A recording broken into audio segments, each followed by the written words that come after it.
Des jeunes du district autonome de Yamoussoukro investis ambassadeurs emploi jeunes.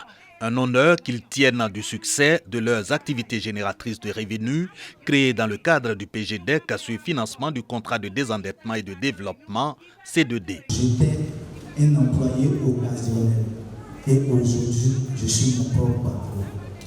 Grâce à ce projet, j'arrive à m'occuper de ma famille. Je vendais à ticket, poisson grillé un peu. Maintenant, ceux qui savent qu'ils savent tresser, ils viennent à la maison, et puis je les tresse. Mais le projet aujourd'hui m'a installé. Aujourd'hui, il y a mon propre salon de coiffure. J'ai des apprentis. Ces expériences, les ambassadeurs emploi jeunes les mettent à la disposition du district autonome pour les partager avec d'autres jeunes de Yamoussoukro. Au total, 1240 dont 40 porteurs de projets de micro et petites entreprises à financer dans le cadre de l'appui de l'État à la création d'activités génératrices de revenus, ainsi lancées par le ministre de la Promotion de la Jeunesse et dont la mise en œuvre relève du district autonome de Yamoussoukro. L'entrepreneuriat est aujourd'hui l'un des moteurs pourvoyeurs d'emplois les plus efficaces.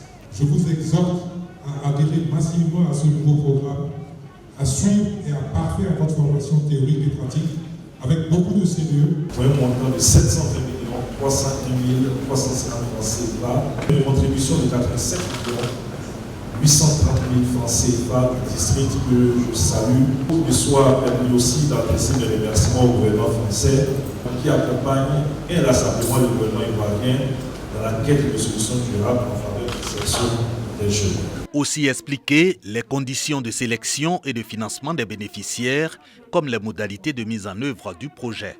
Cette insertion additionnelle de jeunes de Yamoussoukro dans le cadre du volet emploi jeunes de la phase 2 du contrat de désendettement et de développement, il concerne au plan national 14 régions et 14 500 jeunes.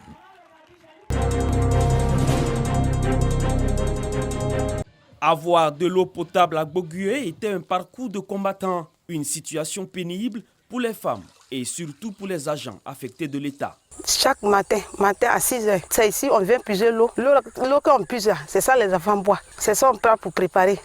Donc ça nous rend malades. Cette page est tournée désormais grâce à la société coopérative agricole Benkelema et son partenaire.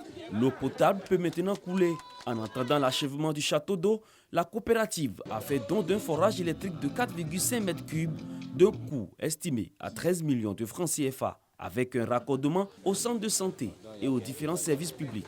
Nous menons chaque année des actions de portée sociale. Dans le cadre de la réalisation de nos actions sociales pour les campagnes 19-20 et 20-21, nous avons été approchés par le comité de gestion du centre de santé de Bogué, avec à sa tête monsieur le sous-préfet qui nous a soumis comme doléance la réalisation d'un fourrage moderne électrique. Nous voudrions vraiment dire un grand merci à la coopérative qui nous a enlevé une grosse épine des pieds. Une action sociale également saluée par l'autorité préfectorale. Cette œuvre que vient de poser la coopérative est une œuvre hautement humanitaire qui cadre bien avec la vision du chef de l'État qui est la Côte d'Ivoire solidaire.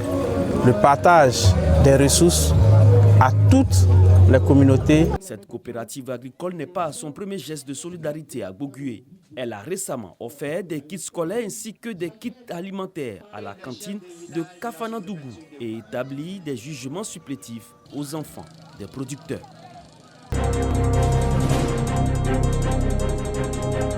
Devant les conseillers et les invités issus de toutes les catégories socio-professionnelles, Joachim Guégué-Bagnon, le président a fait une longue présentation des ouvrages et infrastructures réalisés au titre des investissements de 2014 à 2020.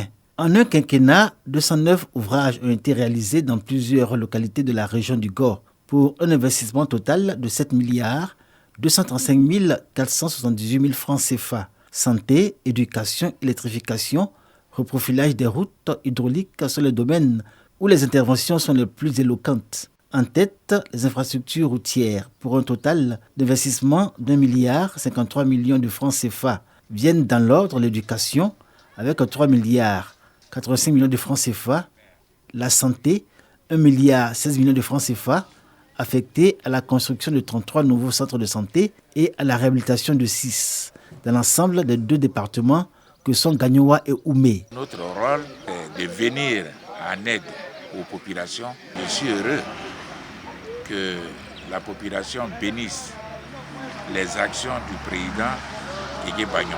Chaque localité de la région du Go, selon les besoins des populations, a eu sa part d'investissement. À Galébri, par exemple, dans la sous-préfecture de Guibérois, un marché a été inauguré sur des accents de fête. Le développement de la région et le progrès des populations, c'est l'engagement qu'a pris Joachim Yéyé Bagnon, président du conseil régional du Go.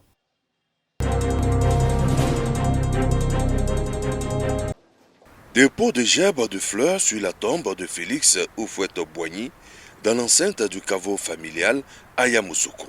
28 ans après son décès, le père fondateur de la Côte d'Ivoire moderne et modèle continue de marquer les esprits. Son souvenir reste vivace.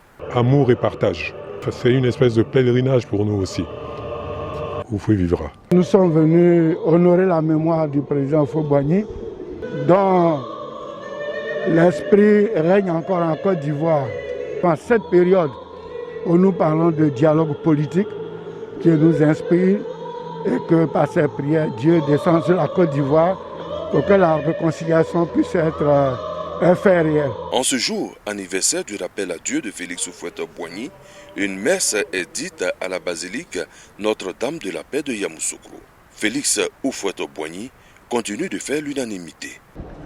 Cette messe 28e qui célèbre la mémoire de notre père, le père de la nation ivoirienne, le président Félix Houphouët-Boigny. Vous savez, en dépit de ce que l'on peut penser, le président Houphouët-Boigny a toujours été dans le cœur du président Laurent Gbagbo et il a tenu, en cette occasion de sa présence sur le territoire de Côte d'Ivoire, notamment depuis le 17 juin, a marqué de sa présence. Aujourd'hui est un jour de recueillement, un jour de souvenir. Nous sommes venus en reconnaissance pour cette messe.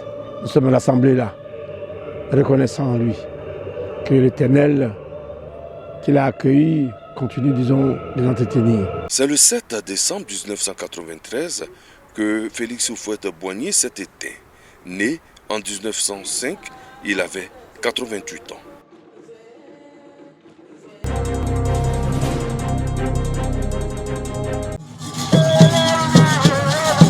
Le stade de la cité universitaire de Williamsville transformé en un festival de danse traditionnelle sénoufo. C'est dans cette ambiance qu'arrive El Adjayo Mitantière, le choix consensuel de la communauté sénoufo d'Adjamé pour succéder à Ali Koulibaly, l'ex-chef rappelé à Dieu il y a 4 ans.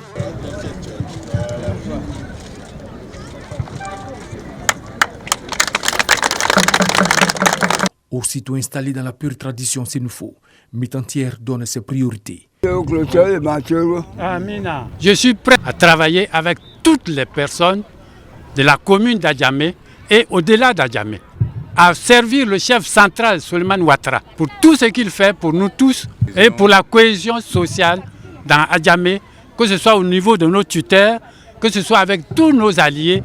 Une vision qui acquiert l'adhésion du chef central de la communauté à Abidjan, de leur hôte, la communauté Achan, et du représentant de Gilbert Kafana Koné, le parrain. Si nous nous organisons aujourd'hui dans la commune d'Adjamé, ça ne ferait qu'à aider le chef central du district autonome d'Abidjan dans son travail. C'est ensemble que nous pouvons mener le vivre ensemble que nous prenons tant. Sans la paix, sans la cohésion sociale, nous ne pouvons pas bâtir ce beau pays. Ce n'est pas un jeune, il est déjà nourri de sagesse. Là où il peut aider sa population, c'est ce qu'on attend de lui. Cette installation du chef d'une communauté du Nord dans une ville du Sud de la Côte d'Ivoire est la traduction de l'intégration, de la consolidation du vivre ensemble prôné par le président Alassane Ouattara. Ce que j'ai à dire au chef central, c'est de réunir tout le monde et travailler la main dans la main pour avoir une réconciliation au sein de Williamsville et au sein d'Adjamé. Le nouveau chef sénoufo d'Adjamé est âgé de 86 ans. Il est marié et père de 9 enfants.